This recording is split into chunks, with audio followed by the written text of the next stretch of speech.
نحمده ونصلي على رسوله الكريم اما بعد۔ محترم سامعین، السلام علیکم ورحمۃ اللہ وبرکاتہ۔ بسم اللہ الرحمن الرحیم۔ تمام تعریفیں اس رب کریم کے لیے ہے جس نے قرآن کو ہدایت، شفا اور رحمت بنا کر نازل فرمایا۔ آج ہم ایسی صورت کی فضیلت پر بات کریں گے جسے نبی کریم صلی اللہ علیہ وسلم نے قلب القرآن یعنی قرآن کا دل قرار دیا۔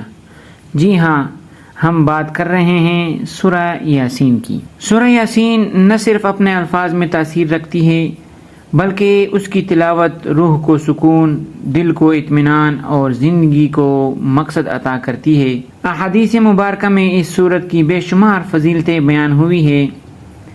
ایک حدیث میں آتا ہے کہ ہر چیز کا دل ہوتا ہے اور قرآن کا دل سورہ یاسین ہے۔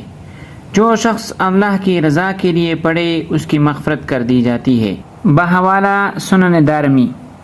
یہ سورت نہ صرف تلاوت کے وقت برکت لاتی ہے بلکہ اسے مریض پر پڑھنا شفا کا ذریعہ بنتا ہے، اور اسے موت کے وقت پڑھنے سے روح پرسکون اور آسانی کے ساتھ نکلتی ہے۔ علماء کرام نے لکھا ہے کہ سورہ یاسین کا تعلق دل کی دنیا سے ہے۔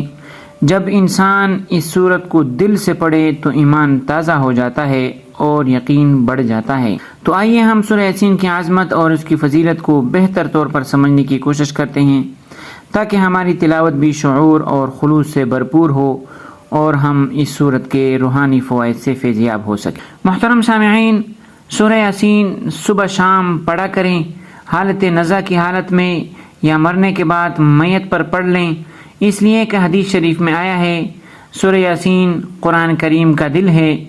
جو شخص بھی اس کو محض اللہ تعالیٰ اور آخرت کے لیے پڑھا کرے گا اس کی ضرور مغفرت کر دی جائے گی، اور اس کو مرنے والوں پر یعنی نزا کے وقت پڑھا کرو۔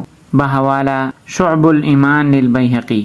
محترم سامعین، آپ نے احادیث مبارکہ سن لی جو سورہ یاسین کی فضیلت پر مبنی تھی۔ آپ سورہ یاسین خود بھی سیکھیں، اپنے اہل و عیال کو سکھائیں تاکہ آپ کے گھر میں، آپ کے مال و جان میں اللہ تعالیٰ برکت نازل فرمائے اور اپنی مغفرت کا ذریعہ آسان بنائے۔